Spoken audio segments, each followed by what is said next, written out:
si están contentos los operadores, yo tengo que estar contento. No es al revés. Entonces, desde ese punto de vista, vale. Lo segundo es que para esto se trabajó. Mal, bien, regular, pero se trabajó. Esto no surge por generación espontánea. Cuando en octubre estuvimos en la Feria Internacional de Buenos Aires y llevamos la prolongación de los beneficios y tratamos de explicar que se podía pagar en pesos argentinos sin tener que utilizar o recurrir a moneda, no era que eran pitonizos o adivinábamos el futuro, veíamos cómo era el proceso. Es cierto que, como ha ocurrido varias veces en estos últimos 15 años, los argentinos han innovado. Y en esta innovación de la ley país o ley de emergencia, como quieran llamarlo, agregó complejidad a la situación. Y ahí creo que con el sector privado, pensando un poco, comunicando a través de nuestra agencia de publicidad y relaciones públicas, logramos introducir un instrumento que tenía el Uruguay, que son las tarjetas prepagas de la inclusión financiera, como un factor que ayudaba a los argentinos. Y eso se posicionó en la prensa. En lugar de hablar de los problemas de la temporada, hablaban de cómo era mejor. O sea, eso es una estrategia, no es que se le ocurrió a los argentinos hablar de esa manera. Fue esfuerzo del trabajo del ministerio y de los privados.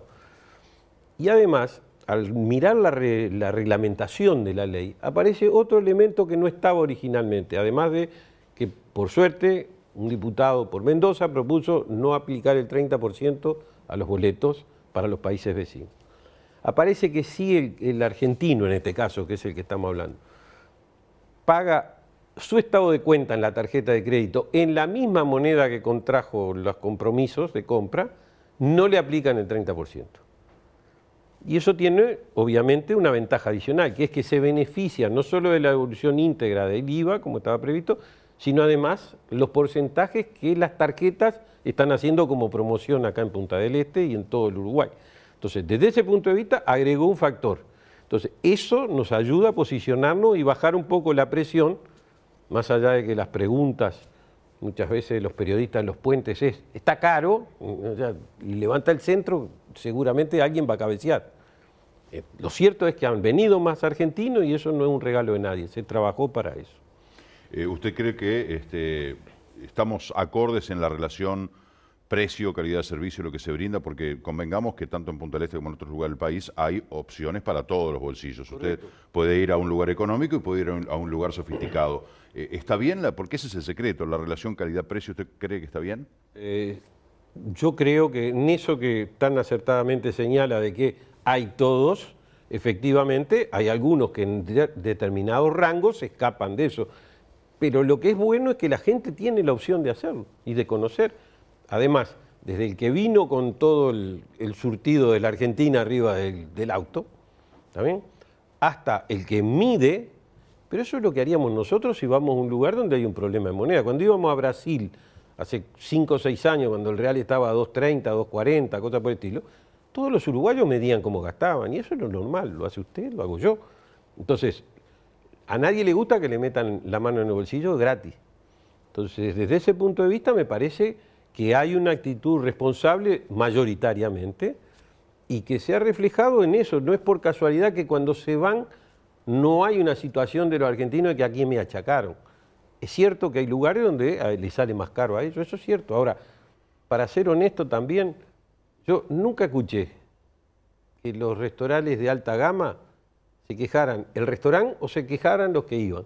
Solamente una vez hubo un tonto que fue a un lugar de alta gama y después sacó el boleto. En realidad después tuvo que decir que él no había sido, que había sido el departamento contable de su empresa.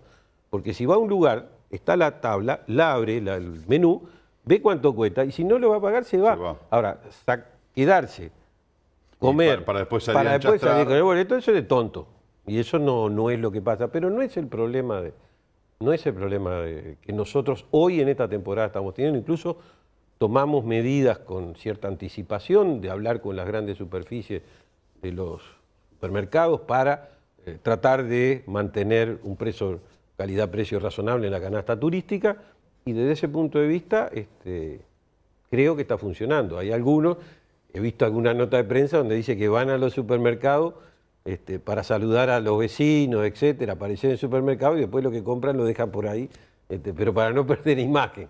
Pero eso no es lo que pasa con los cientos de miles que vienen al Uruguay. Suena muy folclórico. Exacto. Eso. Bueno, pero tienen que generar alguna nota. Sí, está bien. Ahora, eso de los acuerdos con las grandes superficies, el tema de la canasta turística es algo que se ponen todos de acuerdo, pero es más bien en el plano de la ética, ¿no? Del compromiso de decir, bueno, yo asumo esta responsabilidad, la cumplo. No hay un poder de contralor y ni mucho menos sancionatorio a quienes no lo cumplan. A ver, el Uruguay hizo una experiencia de control de precios. Hace ya unos cuantos años, hay que tener canas como tengo yo para recordarlo. Y fue un éxito rotundo en el fracaso. ¿Está bien? Fracasaron con rotundo éxito. Exactamente. Entonces, desde ese punto de vista, yo creo que también en el sector privado es importante que en las cámaras se pueda dialogar y ver, porque el que hace daño cuando se va de lo que es la lógica de calidad-precio, le hace daño a todo el sector, no es al gobierno o a los funcionarios de turno, porque en definitiva no nos afecta. Lo que sí afecta al esfuerzo que hacen todos los que están durante todo el año o los que razonablemente todas las temporadas se establecen, le hacen daño. Y entonces no es un problema, es que solo es un problema de gobierno con el sector privado, no es cierto. Es del sector privado y del sector oficial con ciertos actores que no entienden lo que es que el turismo es la primera actividad económica del país.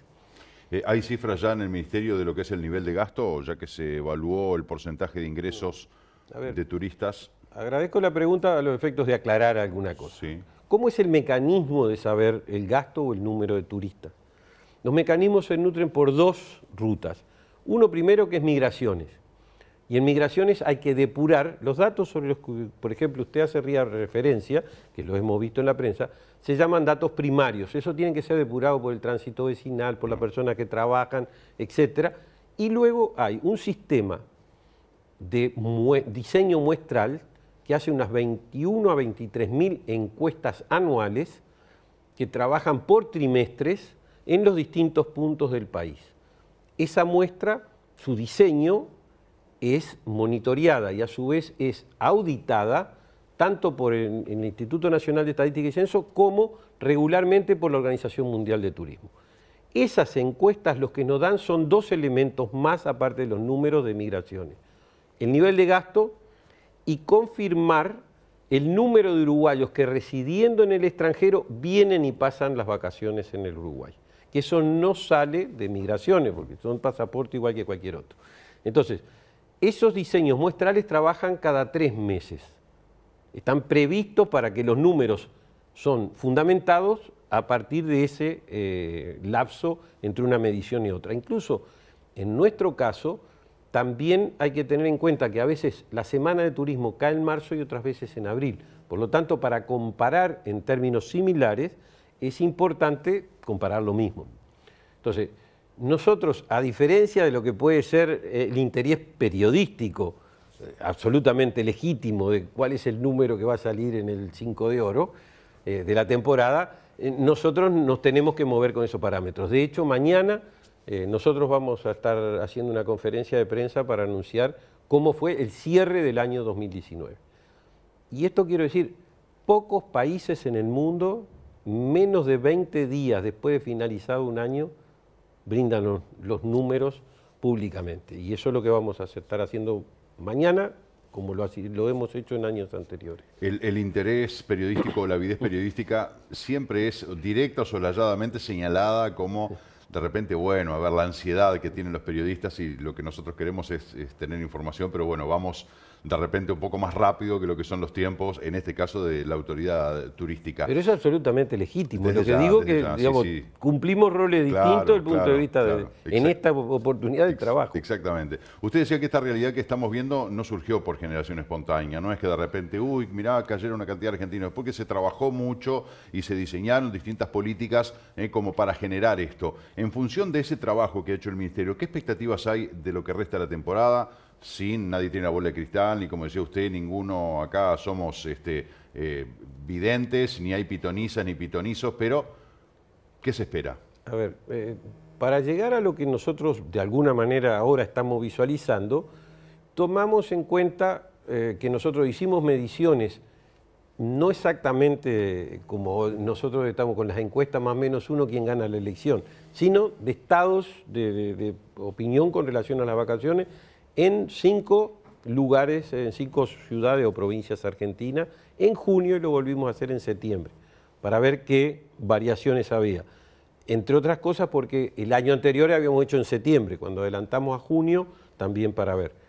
Y esto lo veníamos haciendo con cierta regularidad desde el 2010. Incluso después, si le interesa, porque como se ha surgido el tema de los argentinos a residir en Uruguay, le puedo decir cómo se venía midiendo y qué pasaba con eso. Entonces, ahora lo que sí, tal cual conversábamos previamente, hay que ver un poco más con los números, y eso va a pasar entre del 1 al 10 de febrero, cómo cierran esos números a partir de la aplicación de las encuestas, tal cual yo mencionaba antes, para ver cómo está el tema del gasto, porque aquí no es, y la estadía. Porque aquí puede ser que efectivamente el número está bien, pero después pudo bajar el gasto, pudo bajar los días de estadía y los números en relación con la temporada anterior bajar. O al revés, puede haber venido gente con un poder adquisitivo de determinada característica que hace que aún en términos similares tuvo un gasto mayor. Así que eso lo vamos a poder tener, digamos, metodológicamente un poquito más adelante. Del punto de vista de lo que puede pasar, es lo que conversábamos. Si la tendencia va en determinada dirección, no hay ninguna razón para que cambie abruptamente. Entonces, si veníamos logrando amortiguar la caída del público argentino, entonces no hay ninguna razón para que ahora, después del 15 de enero, eso cambie. Porque eso son tendencias de alguna forma. Incluso, yo diría, si nosotros por un momento hiciéramos la abstracción de sacar a los argentinos de las mediciones, ¿qué pasaría? ¿sí? Segura, o sea, sin duda, ya venía pasando y va a pasar. El Uruguay a esta altura ya tiene más de 750, 800.000 visitantes que no son de la Argentina. Más. No, perdón. Son 500.000 uruguayos más 500.000 brasileros, ahí ya tiene 1.700.000, 1.800.000, en más de 3 millones que vamos a tener. ¿Qué quiero decir con esto? Que la política promocional internacional ha logrado ir variando, lo que no quiere decir que los argentinos no sean fundamentales, van a seguir siéndolo. Pero yo escuché el otro día, por ejemplo, que se descubren a los chinos. Bien, perfecto. Los chinos, 200 millones de chinos al exterior. La primera cosa que hay que saber es que el 85% de esos chinos se quedan en Asia. De todas maneras siguen siendo muchos. Hay un 10% que va a Estados Unidos. Y hay un 7 a un 8% que va a Europa. Por lo tanto, me está quedando un 2,5, 3% de chinos que pueden venir a América del Sur. Siguen siendo muchos. Ahora, nosotros hicimos estudios en China, en 5 de las principales ciudades, a los efectos de ver qué imagen tienen ellos de América Latina, primero. Y la segunda, porque habíamos hecho otra percepción antes, de qué imagen tiene o qué cosas del Uruguay reconocen. ¿Se imagina lo que puede ser? Hace 5 años atrás o 4 años atrás, el Uruguay era conocido básicamente por Forlán, que venía en relación con Sudáfrica. ¿Está bien? Hoy, cuando hacemos el segundo análisis, es la carne, el vino y el fútbol. ¿Está bien? Pero lo que nos interesó saber en ese momento era también por dónde prefieren llegar los chinos a América del Sur. No estoy diciendo Uruguay siquiera. Porque nosotros somos de los principales abastecedores vía Madrid, o antes cuando venía Air France también, a Asia. En esa ruta nos interesaba fortalecer. Y desde ese punto de vista, lo que surgió es que prefieren venir por Estados Unidos, no por Europa. ¿Por qué? Y bueno, porque la comunidad de chinos y familiares que hay de China en Estados Unidos es mayor. Pero entre esos argumentos de los chinos se habla de que esos que van a Estados Unidos y que van a Europa como que ya están cansados también de Estados Unidos y Europa y quieren de repente pero ¿sabe qué es lo que de América del Sur le interesa? ¿Qué? Antártica. Incluso en estos días estuvimos coordinando con una empresa uruguaya que hay unos 500 chinos que habían ido a la Antártida que estaban viendo cómo llegaban a Uruguay. No lo tenían previsto y venían. Es más, Uruguay en China ya fue sponsor del principal competencia en vivo de estudio de idioma español. Y trajimos a Pablo, que era el que ganó hace 2 años, a estar 15 días acá en el Uruguay. Y además con Uruguay 21 hemos hecho un conjunto de actividades, porque la marca Uruguay Natural no va sola para posicionarse al país por el turismo. Qué buen resultado ha dado esa marca, ¿eh? Se ha impuesto. El tema es que esto fue una idea inicialmente de Jorge Valle, allá por el 2000, 2001. Los equipos Mori hizo un estudio de qué entendían los uruguayos que nos representaban. Eso es bueno para llegar a un determinado, por lo menos, definición de qué es lo que entendemos que nos representa, pero hay una segunda pata que es qué es lo que en el exterior entienden del Uruguay, cómo nos visualizan a los efectos de ver cómo nos posicionamos. Y eso, producto de la crisis 2002-2003 en la economía del Uruguay, quedó en un cajón. El Ministerio de Turismo, que era de los que seguía saliendo, fue el único de los organismos del Estado que lo mantuvo. Por eso que muchas veces hay una asociación del Uruguay Natural con el turismo. Y es una marca país, no es una marca. Lo que hizo la administración en el 2005 es discutir, porque hay una tendencia de esa que yo tengo que posicionar lo nuevo, lo que hago yo. Y se mantuvo la marca y se empezó a trabajar consistentemente. Y ahora ya hay más de 1000 empresas del Uruguay que han asumido. Y lo importante de eso es que si la estoy implementando, en mi empresa me interesa, es porque eso significa que tiene un valor para mí. Desde ya. Y entonces eso nos ayudó también internacionalmente, entre otras cosas, porque durante muchos años se asoció con que Uruguay Natural tenía que ver con la naturaleza. Es una parte del tema. Uruguay Natural tiene que ver con calidad de vida. Y el Uruguay internacionalmente, ya sea por la trazabilidad de la carne, sea por los temas medioambientales a nivel general, sea por los problemas de seguridad ciudadana relativa, sea por el Plan Ceibal, sea por otras cosas, está posicionado bien en relación con los temas de calidad de vida. Y eso nos ayuda a avanzar, como se ha demostrado, y en esto de China es un ejemplo de lo que efectivamente hacemos. Ahora, hace 2 meses estuvo el canal de viajes de la televisión china haciendo filmaciones, cápsulas que están saliendo. En la línea aérea Iberia, en la clase ejecutiva, a lo largo de enero, en la revista de a bordo, se entregan materiales sobre Uruguay. En la Feria Internacional de Importadores, Exportadores, la más grande que hace China, el 6 de noviembre hubo un influencer que tiene, cuando hablamos de millones en China, cualquier número es válido, tiene millones de seguidores, estuvo acompañando al stand de Uruguay, difundiendo a través del WeChat, que es equivalente al WhatsApp para ellos, a los efectos de posicionar a Uruguay y seguir trabajando con esos elementos que nos permitan acercarnos a la sociedad china. Y desde ese punto de vista yo creo que es bueno que se le dé continuidad a las cosas, sabiendo lo que se está haciendo, porque si no, vamos a empezar a inventar la rueda otra vez. El futuro ministro de Turismo, con quienes ustedes están en comunicación en plena transición, señalaba el tema de la marca Uruguay Natural como una cosa bien hecha y que hay que seguir adelante, es decir que también reconocer, como señalaba usted, no es que porque eso lo hizo otro no es bueno, yo voy a refundar, más allá de que la idea original, como dice Liberov, haya surgido de una figura colorada como fue el doctor Valle y que el futuro ministro de Turismo también es del Partido Colorado, pero igual es una cuestión que se ve que se hizo bien, que se fortaleció, que tiene una trayectoria importante, 15 años de crecimiento y de, bueno, estar impregnada en varias partes del mundo, sin duda que hay que continuarlo y hay que fortalecerlo. Me gustaría que me hablara de algunos datos que veo que se trajo por allí. Los datos no traje. Lo que traje es simplemente continuar un poco lo que veníamos hablando del crecimiento, porque nosotros con Brasil, por ejemplo, hemos logrado que de 170.000 ingresos por migraciones tenemos 500.000 de brasileros que ingresan, más 110.000 que vienen en los cruceros por año, más 250.000 que vienen a la frontera seca. Entonces, hoy tenemos más de 850.000 brasileros que llegan al Uruguay de una u otra forma. ¿Están incluidos los que están en tránsito?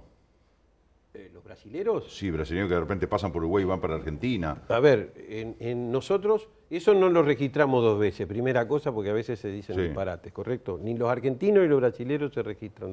Eso cuando decimos los números primarios quiere decir que se depura ese tipo de cosas. tenemos efectivamente ubicados cuántos pasajeros en tránsito tenemos en el Uruguay por año. Pero en este caso, para las definiciones de turismo, cuando decimos turistas, lo que estamos hablando es personas que por lo menos pernoctan una noche.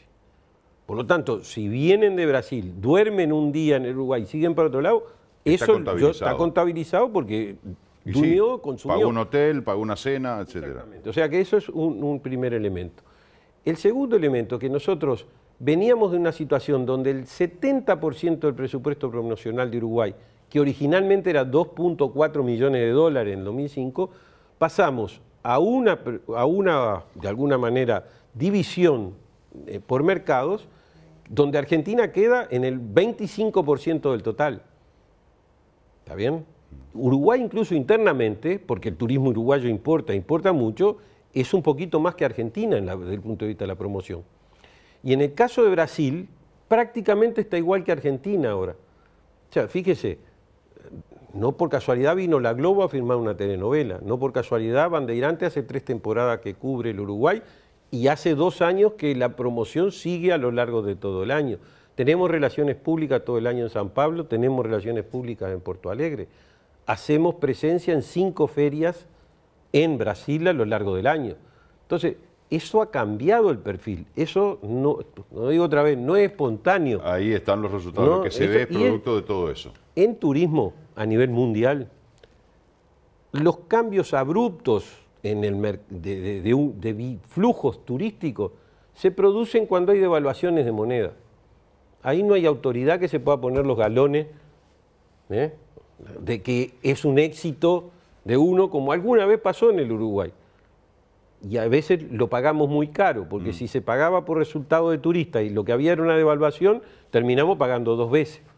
Ahora, eso, lo otro, es por acumulación. Lo que yo voy a hacer, por ejemplo, yo en estos momentos tenemos más de 160, 170 mil europeos que vienen al Uruguay por año. No va a cambiar abruptamente, van a haber 300.000, ¿no? Hemos logrado tener vuelos directos, etcétera, y eso va ayudando. Nosotros no nos escapamos de los porcentajes mundiales que en general existen. Las únicas situaciones en las cuales se producen cambios drásticos, la devaluación. La otra, cuando hay problemas sanitarios. Cuando, por ejemplo, en Brasil apareció la gripe H1N1, eso inmediatamente se ve la caída de viajeros de un lado para otro. Eso sí es así, pero si no, es por acumulación y por trabajo consistente a lo largo del tiempo. Yo, por ejemplo, ahora voy a salir para ir a la Feria MACA, que es en Escandinavia, en Finlandia. Hace 3 años que vamos. Entre otras cosas, ¿por qué íbamos? ¿Por qué nos interesaba? Porque habíamos visto que cuando se construyó la anterior planta de UPM, Uruguay pasó de 2.500 a 5.000 visitantes de Finlandia. Entonces, previendo lo que podía ser una nueva, se empezó a trabajar en esa dirección. ¿Está bien? Entonces, si efectivamente ahora más o menos andamos en 3.800, 4.000, logramos subir a 8.000 o a 6.500, es un desarrollo en un lugar que nos interesa, tomando solo Finlandia. Tenemos Noruega, tenemos Suecia, tenemos Dinamarca. Entonces, eso hay que mirar con tiempo. Acá en Punta del Este, ustedes mismos tienen la mayor inversión del Estado para apuntar a la desestacionalización del turismo, que es el Centro de Convenciones de Punta del Este. El Centro de Convenciones de Punta del Este es una enorme herramienta para trabajar. Que se estuvo peleando por ella durante décadas, ¿no? Sí, que después algunos privados parece que no importa, o no sirve, o no se acuerdan de que está. En eso todos tenemos que aprender.